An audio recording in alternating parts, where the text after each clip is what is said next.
Kembali di Kompas Siang, Saudara. Presiden Republik Indonesia Joko Widodo meresmikan ataupun membuka konferensi tingkat tinggi atau KTT ke-43 ASEAN di Jakarta Convention Center, Senayan, Jakarta, Selasa pagi.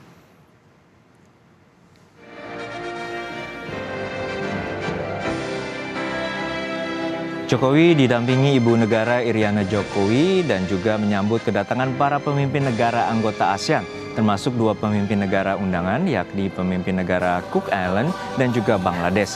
Dalam sambutannya, Jokowi mengaku senang menyambut kehadiran keluarga besar ASEAN di Indonesia, meski banyak pertanyaan publik soal keutuhan dan eksistensi ASEAN. Menurut Jokowi, momentum dari KTT ASEAN dapat dijadikan ajang pembuktian bagi kesatuan negara-negara ASEAN yang sampai dengan saat ini masih terpelihara dengan baik. Presiden juga menyinggung soal kondisi dunia yang sedang tidak baik-baik saja dan berpotensi memperebutkan pengaruh dari negara anggota ASEAN. Oleh karenanya, Presiden meminta kepada semua pihak untuk tidak menjadikan ASEAN sebagai arena rivalitas yang saling menghancurkan. Yang mulia, pada momentum yang baik ini, sebagai anggota keluarga dan sebagai ketua ASEAN, saya ingin menegaskan bahwa kesatuan ASEAN sampai dengan saat ini masih terpelihara dengan baik.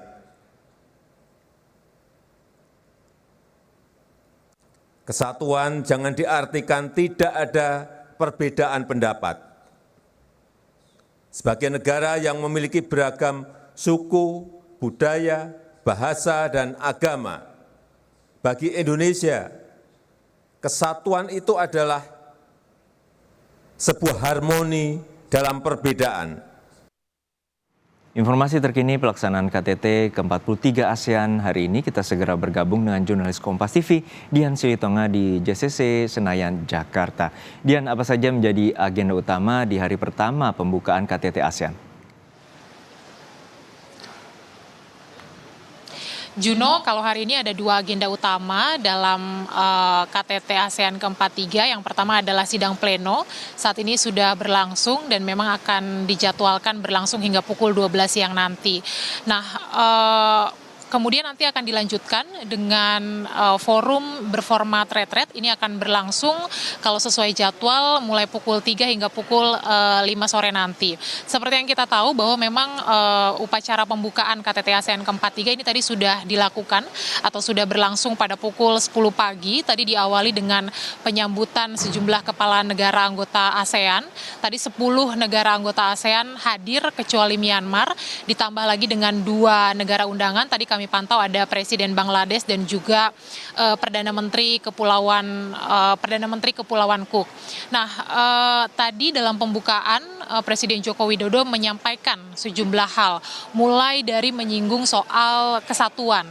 Kita tahu bahwa memang kawasan negara Asia Tenggara atau ASEAN ini tentu saja memiliki beragam perbedaan, mulai dari perbedaan bahasa, kemudian juga budaya, agama, dan lain sebagainya.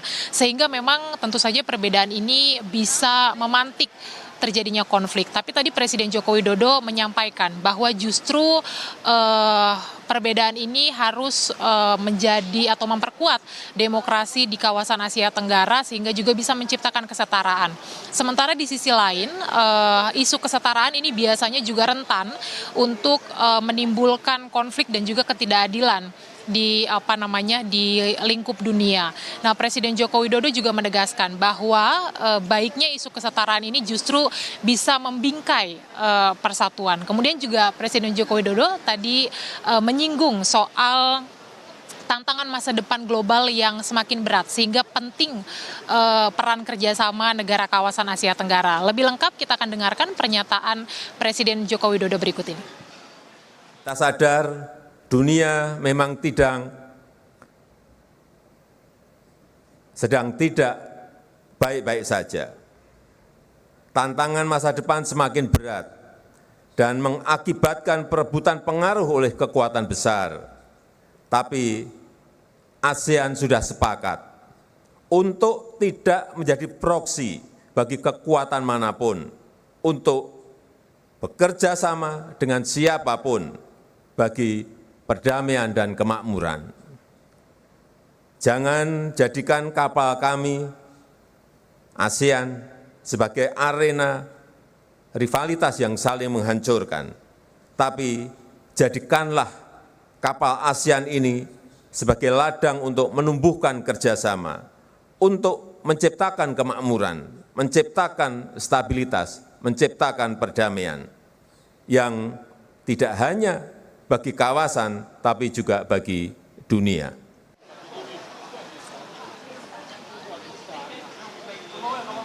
Selain dua agenda utama yang tadi sudah saya sampaikan, hari ini juga ada agenda tambahan, yakni upacara pembukaan Forum ASEAN Indo-Pasifik.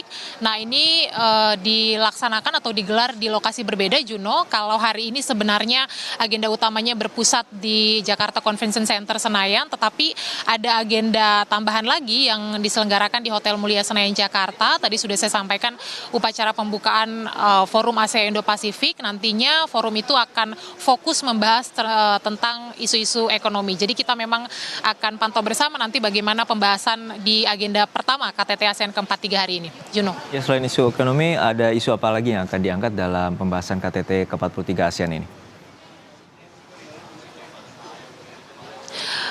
Ya, dalam KTT ASEAN ke-43 sebenarnya Indonesia memiliki 4 dokumen inisiatif, Juno. Di antaranya adalah akan menyodorkan soal isu ketahanan pangan, kemudian juga isu ekonomi digital. Tetapi ada sejumlah hal juga yang tentu akan dibawa dalam konferensi tingkat tinggi yang akan berlangsung selama 3 hari ke depan.